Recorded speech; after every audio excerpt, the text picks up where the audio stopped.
Big boss season 8 లో weekend అయితే వచ్చేసింది. ఇక వీకెండ్ అంటే ఏంటో మీ అందరికీ తెలిసిందే. గానా బజానా, ఇక లాస్ట్ లో నాగార్జున పొగడ్తలైనా తిట్లైనా ఉంటాయి హౌస్ మేట్స్ కి కానుకలుగా. అలా నాగార్జున స్టేజ్ మీదకి వచ్చి హౌస్ మేట్స్ అందరితో మాట్లాడుతూ వారి బాగోగులు తెలుసుకుంటాడు.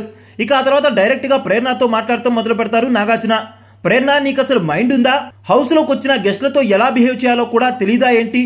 అసలు నువ్వు ఏమనుకుంటున్నావు? 2 రోజులు 2 వారాలు బాగా ఆడితే నువ్వు పెద్ద తోపు తురుమయ్యావనుకుంటున్నావా? ఇంట్లోకి వచ్చిన వాళ్ళతో ఎలా ట్రీట్ చేయాలో, వాళ్ళతో ఎలా మాట్లాడాలో తెలీదా?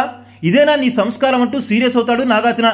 ఇక దానికి ప్రేరణ మాట్లాడుతూ, సారీ సార్, నేను సరిగ్గా ఆడినా సరే నా గేమ్ని వాళ్ళు కన్సిడర్ చేయకపోయేసరికి నాకు చాలా కోపం వచ్చేసింది. నేను పడ్డ కష్టం వృధా అయిపోయింది. నేను అంతలా సీరియస్ అయ్యాను, కానీ అంతలా సీరియస్ అయి ఉండకూడదు. ఐఎమ్ వెరీ సారీ సార్ అంటూ సారీ చెప్తుంది ప్రేరణ. గుర్తుపెట్టుకో ప్రేరణ, ఇవి చాలా క్రూషియల్ డేస్.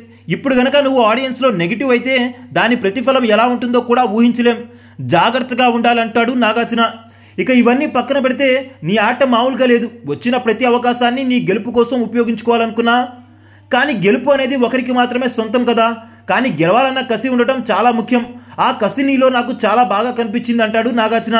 దానికి ప్రేరణ మాట్లాడుతూ, థ్యాంక్ యూ సార్, నేను దాదాపుగా గెలవాలని అనుకున్నాను, అలానే ఆడాను కూడా. కాకపోతే నా కష్టంతో పాటు కాస్త అదృష్టం కూడా కలిసి ఉంటే నేను ఖచ్చితంగా గెలిచేదాన్ని అంటుంది ప్రేరణ. ఇలాంటి దురుసు ప్రవర్తన మానుకో. ఇలా మాట్లాడితే, వచ్చిన వారితో ఇంత రెక్లెస్ గా మాట్లాడితే అది నీకే నష్టం.